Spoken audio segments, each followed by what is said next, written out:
Good morning students, welcome to our next lecture of data structures and algorithms. Data structures is one of the most important subjects of computer science engineering. In our computer science engineering stream, we have numerous subjects, and among those some are so important that without those subjects, without proper study of those subjects, we just can't imagine about computer science engineering. So, among those most important subjects, data structures and algorithms is one of the most important. In data structures and algorithms, we will study about the data, different types of data structures and the algorithms that we will apply on different types of data. So, in today's lecture, we will study about the introduction of data structure, that is we will study about data, information, structures, different types of data structures, why data structures are needed, what is data structure, we will discuss all these things in our today's lecture. So, the two main things that we get from the word data structures, first one is data and the second one is structure. So, these two are the main terms that we are getting from data structure topic. First one is data. Now, let us first understand about data. What is data? Data are raw facts and figures, of the collected amount of data, the collected amount of different types of data or information that we have. So, data is basically the bulk of information that we have, and that bulk of information contains different types of data, different types of objects, different types of elements available in that. That is why we are calling it a bulk of information. So, data is a bulk of information. Structure means the information that we have, that information can be stored in different types of structures. Structures means we can store similar data or information at one place and dissimilar data at another place. That means in bulk of data and information, we have different types of data. Different types of data means some data will be in document form, some data will be in audio format, some data will be in video format, etc. In this way, we can have numerous types of data. So, structure means we can easily classify the data from that bulk data available, and then classifying that data, we can separately structure them, arrange the similar types of data at their proper places, so that during the need, whenever any time we need that data, we can easily fetch that data. So, this is the basic meaning of data structure. Now, the two main questions that arises in our mind is how data is organized and how data can be utilized.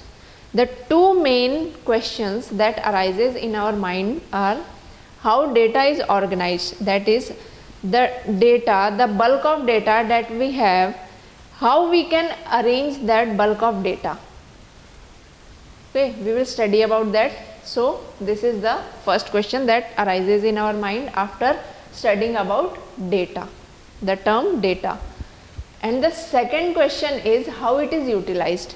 Now, since we have data, we can structure that data according to their categories. That means we can structure document files at one place, audio files at another place, video files at some other place, so that during the time of fetching those different types of data, we can easily fetch them. Now, after organizing that data, the next thing is how it can be utilized. After we have organized the different types of data at the different places, what we will do, whenever we need any kind of data, we can directly fetch that data because we have organized that bulk data according to their categories or according to their formats at their different places. So that will become easier for us to access, utilize or fetch that data. So these two questions have been answered, that is how data is organized. We can organize data according to the format, according to different types of data that we have.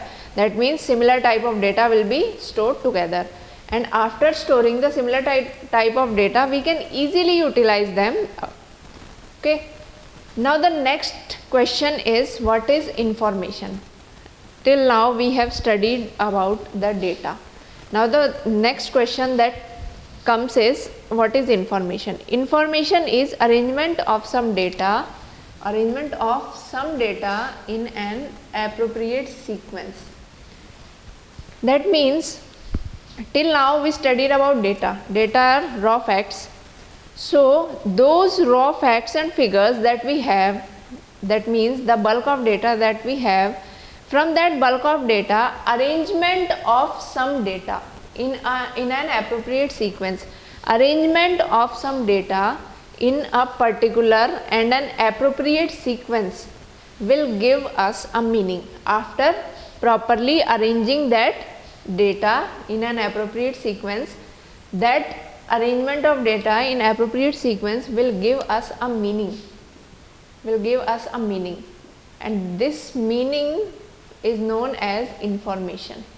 So the bulk of data that we have, from that bulk of data, some data can be arranged in an appropriate sequence, and that appropriate sequence that will give us a meaning of the data that we have arranged, and that meaning is known as information. So information is arrangement of some data into an appropriate sequence that will give us a meaning, and that meaning is known as information. So this was the basic definition of information. Now the next question arises is, what is data structure? Data structure है क्या, और data structure की हमको need क्यों हुई, जिससे हमारा ये टर्म डेवलप हुआ डेटा स्ट्रक्चर। तो सबसे पहले हम देखते हैं कि डेटा स्ट्रक्चर क्या होता है, उसके बाद हम देखेंगे कि हमको डेटा स्ट्रक्चर की ज़रूरत क्यों पड़ी। ठीक है, तो डेटा स्ट्रक्चर क्या होता है? Systematic way of organising and accessing data. अब जो डेटा हमारे पास पहले बल्क में अवेलेबल था, हमने सबसे पहले क्या किया, उसको ऑर्गेनाइज किया। ऑर्गेनाइज कैसे किया? अलग अलग टाइप्स के डेटा को हम उनके पर्टिकुलर टाइप्स के अकॉर्डिंग हम स्टोर करते गए सिस्टम में, और फिर उस पर्टिकुलर टाइप ऑफ डेटा जिसको हमने स्टोर किया उसको प्रॉपरली एक सिस्टमैटिक वे में स्टोर करने के बाद हम उसको इजीली एक्सेस कर सकें, इसलिए हमने टर्म यूज़ की डेटा स्ट्रक्चर। अब डेटा स्ट्रक्चर के दो फंडामेंटल कंसर्न्स हैं हमारे पास कि जब भी हम डेटा स्ट्रक्चर को यूज़ करेंगे तो उसके लिए दो कंसर्न अवेलेबल हैं। First concern is how data will be stored, and second one is what operations will be performed. मतलब जब भी हम हमारे डेटा को स्ट्रक्चर करेंगे डिफरेंट उनके फॉर्मेट्स में, तो सबसे पहले हम ये सोचेंगे कि हम डेटा को स्टोर कैसे कर सकते हैं। डेटा को स्टोर करने का मतलब डॉक फाइल्स को एक साथ, वीडियो फाइल्स को एक साथ, ऑडियो को अलग फॉर्मेट में, मतलब जितने भी फॉर्मेट्स का डेटा हमारे पास अवेलेबल होगा हम पहले उनको क्लासीफाई कर लेंगे। क्लासीफाई करने के बाद उनको उनके प्रॉपर फॉर्मेट के अकॉर्डिंग हम डिफरेंट मेमोरी लोकेशंस पे स्टोर कर सकते हैं। तो ये हमारा फर्स्ट फंडामेंटल कंसर्न यहाँ पे फुलफिल हो जाएगा। सेकंड है what operations will be performed on it. जब हम हमारे डेटा को उनके पर्टिकुलर फॉर्मेट्स के अकॉर्डिंग स्टोर कर लेंगे, तो उस डेटा को स्टोर करने के बाद हमारा नेक्स्ट क्वेश्चन होगा कि हम उस स्टोर डेटा पे ऑपरेशंस कौन कौन से परफॉर्म करेंगे। वो स्टोर डेटा के ऑपरेशंस डिफाइन करेंगे कि हम किस टाइप ऑफ डेटा पे किस टाइप ऑफ ऑपरेशन परफॉर्म कर सकते हैं। किस टाइप ऑफ डेटा पे मतलब जो डिफरेंट टाइप्स ऑफ डेटा हमारे पास अवेलेबल होंगे, जैसे डॉक्यूमेंट फॉर्म में अवेलेबल हो, वीडियो फॉर्म में अवेलेबल हो, ऑडियो फॉर्म में अवेलेबल हो, जो डिफरेंट टाइप्स ऑफ डेटा हमारे पास अवेलेबल होगा, उन डिफरेंट टाइप्स ऑफ डेटा पे हम कौन कौन से डिफरेंट ऑपरेशंस परफॉर्म कर सकते हैं। वो डिफरेंट ऑपरेशंस हम अपने आगे आने वाले लेक्चर्स में पढ़ेंगे। ठीक है, तो नेक्स्ट जो हमारा टॉपिक है वो है classification of data structures.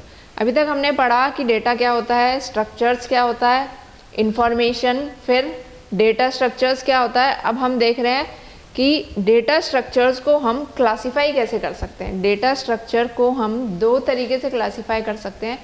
First one is linear and second one is non linear.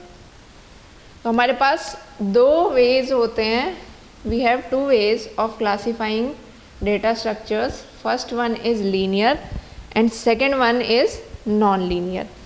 अभी तक हमने बेसिक इंट्रोडक्शन पढ़ा डेटा स्ट्रक्चर्स का। अब जो भी हम डेटा स्ट्रक्चर्स यूज़ करेंगे हमारे डेटा को स्टोर करने के लिए, जो डिफरेंट स्ट्रक्चर्स हम यूज़ करेंगे वो हमारे दो कैटेगरीज में डिवाइडेड हैं, लीनियर और नॉन लीनियर।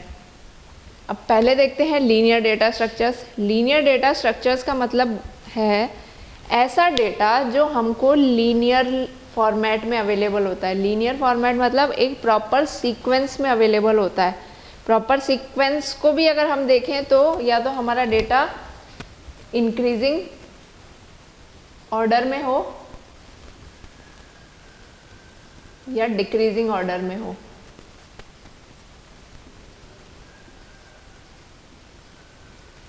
तो ऐसा डेटा जो हमको एक फिक्स्ड फॉर्मेट में फिक्स्ड सीक्वेंस में अवेलेबल हो वो होता है हमारा linear data structure.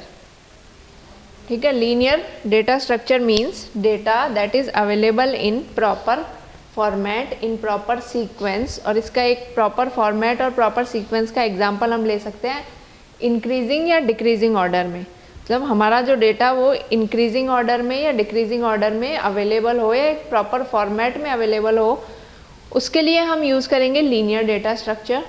Linear data structure के मेनली हम 3 टाइप्स पढ़ेंगे। First one is stack, second is Q and third one is linked list. Stack के बारे में अगर हम थोड़ा बहुत देखें तो स्टैक का मतलब होता है एक ऐसा डेटा स्ट्रक्चर जिसमें हम डेटा को 1 by 1 from bottom to top arrange करते हैं। जैसे बॉटम टू टॉप मतलब एक हमारे पास डिस्क, एक हमारे पास बॉक्स है, उसमें सबसे पहले हमने एक बुक इंसर्ट की जिसका हमने नेम ले लिया 1 के बाद हमने नेक्स्ट बुक इंसर्ट की 2, फिर 3, 4। तो ये एक हमारा फिक्स्ड फॉर्मेट में जो डेटा स्टोर हो रहा है इसको हम स्टैक ले सकते हैं। Second is Q. क्यू में भी यही होगा। क्यू का एग्जांपल हम ले सकते हैं। क्यू डेटा स्ट्रक्चर का एग्जांपल है एक टिकट विंडो पे जब हम टिकट लेने जाते हैं तो कोई भी पर्सन जो सबसे फ्रंट में अवेलेबल होता है उसको उसकी टिकट मिलने के बाद वो रिमूव हो जाता है, फिर सेकंड पर्सन आता है, नेक्स्ट वो रिमूव हो जाता है। तो इस एक प्रॉपर सीक्वेंस में हमारा डेटा इंसर्ट होता जाता है और पुराना डेटा डिलीट होता जाता है। थर्ड है लिंक्ड लिस्ट। लिंक्ड लिस्ट मतलब जो डेटा हम जैसे एरे की फॉर्म में हमारे डेटा को रिप्रेजेंट करते हैं, ऐसे हम हमारे डेटा को लिंक्ड लिस्ट फॉर्म में रिप्रेजेंट करते हैं। इन सारे different types of data structures के बारे में हम अपने आगे आने वाले लेक्चर्स में पढ़ेंगे। तो नेक्स्ट जो क्लासिफिकेशन है, नेक्स्ट जो टाइप है डेटा स्ट्रक्चर्स का वो है non linear data structure. Non linear data structures का मतलब होता है ऐसा डेटा जो एक प्रॉपर फॉर्मेट में अवेलेबल नहीं होता। ठीक है, not proper, not in proper format. तो नॉन लीनियर डेटा स्ट्रक्चर, जो हमको नाम से ही पता चल रहा है, एक ऐसा डेटा स्ट्रक्चर जिसमें हम हमारा नॉन लीनियर, जो ऐसा डेटा जिसमें जो एक प्रॉपर फॉर्मेट में नहीं हो, प्रॉपर सीक्वेंस में नहीं हो, जिसमें रैंडमली डेटा अवेलेबल हो, उस डेटा के लिए हम non linear data structure use करते हैं। नॉन लीनियर डेटा स्ट्रक्चर के हमारे पास दो टाइप्स है, first one is tree and second one is graph. Same in दोनों के बारे में हम अपने आगे आने वाले लेक्चर्स में पढ़ेंगे। तो आज का लेक्चर हम समराइज करते हैं। आज हमने पढ़ा कि सबसे पहले डेटा स्ट्रक्चर क्या होता है। डेटा स्ट्रक्चर से हमको दो टर्म्स मिली, डेटा और स्ट्रक्चर। डेटा होता है हमारा रॉ फैक्ट्स एंड फिगर्स जो हमारे पास बल्क में अवेलेबल होता है, और स्ट्रक्चर का मतलब होता है कि जो हमारे पास डेटा अवेलेबल है उसको उसके प्रॉपर फॉर्मेट में स्टोर करना, स्ट्रक्चर करना। तो जब हमारे पास टर्म डेटा आती है तो डेटा टर्म के सुनते ही दो क्वेश्चंस हमारे माइंड में आते हैं कि हम डेटा को ऑर्गेनाइज कैसे करेंगे। जो हमारे पास डेटा अवेलेबल है उसको हम ऑर्गेनाइज कैसे करेंगे, ऑर्गेनाइज मतलब क्लासीफाई कैसे करेंगे, और स्टोर कैसे करेंगे। और सेकंड क्वेश्चन आता है कि हम उस स्टोर डेटा को यूटिलाइज कैसे करेंगे, एक्सेस कैसे करेंगे ज़रूरत पड़ने के टाइम पे। फिर जब हमने डेटा को स्टोर कर लिया, एक्सेस कर लिया, उसके बाद नेक्स्ट टर्म आती है हमारे पास इंफॉर्मेशन। इंफॉर्मेशन का मतलब होता है कि जो हमारे पास डेटा था उस डेटा को एक प्रॉपर सीक्वेंस में अरेंज करना, और उस प्रॉपर सीक्वेंस में अरेंज करने के बाद हमको एक मीनिंगफुल डेटा मिलता है। उस मीनिंगफुल डेटा को हम बोलते हैं इंफॉर्मेशन। इंफॉर्मेशन के बाद हमने पढ़ा कि डेटा स्ट्रक्चर क्या होता है। डेटा स्ट्रक्चर का मतलब होता है कि हम हमारे जो डेटा है उसको सिस्टमैटिक वे में ऑर्गेनाइज कर रहे हैं और एक्सेस कर रहे हैं। ऑर्गेनाइज कर रहे हैं मतलब जो भी हमारे पास डेटा है, जो भी इंफॉर्मेशन अवेलेबल है, उसको हमने एक फिक्स्ड फॉर्मेट में अलग अलग फॉर्मेट्स के डेटा को ऑर्गेनाइज कर दिया, स्टोर कर दिया। और उस डेटा को स्टोर करने के बाद हमको जब भी किसी पॉइंट ऑफ टाइम पे ज़रूरत पड़ेगी उस डेटा की, तो हम उसको इजीली एक्सेस कर सकते हैं। तो ये होता है हमारा डेटा स्ट्रक्चर। अब डेटा स्ट्रक्चर के दो मेन कंसर्न होते हैं। First concern is how data will be stored, कि जो जब हमारे पास डेटा अवेलेबल होगा तो हम उसको स्टोर कैसे करेंगे। ये सबसे पहला कंसर्न आ जाता है डेटा स्ट्रक्चर का। तो हम डेटा को स्टोर करेंगे उनके फॉर्मेट के अकॉर्डिंग। जैसे डॉक्यूमेंट्स फाइल अलग फॉर्मेट में स्टोर होंगी, वीडियो फाइल्स अलग फॉर्मेट में स्टोर होंगी, ऑडियो फाइल्स अलग फॉर्मेट में स्टोर होंगी। तो ऐसे हम डेटा को स्टोर कर सकते हैं। और सेकंड कंसर्न आता है कि हम जो हमारे पास डेटा स्टोर्ड हुआ है हमारे डेटा स्ट्रक्चर में, उस डेटा पे हम डिफरेंट ऑपरेशंस कैसे परफॉर्म कर सकते हैं। डिफरेंट ऑपरेशंस मतलब हम उस डेटा स्टोर्ड डेटा को फैच कैसे कर सकते हैं, एक्सेस कैसे कर सकते हैं, या उसमें नया डेटा कैसे ऐड कर सकते हैं, उस डेटा में से कुछ डेटा डिलीट कैसे कर सकते हैं, या अपडेट कैसे कर सकते हैं। वो सारे ऑपरेशंस हम हमारे डेटा पे अप्लाई कर सकते हैं। उसके बाद हमारे नेक्स्ट टॉपिक आता है क्लासिफिकेशन ऑफ डेटा स्ट्रक्चर्स।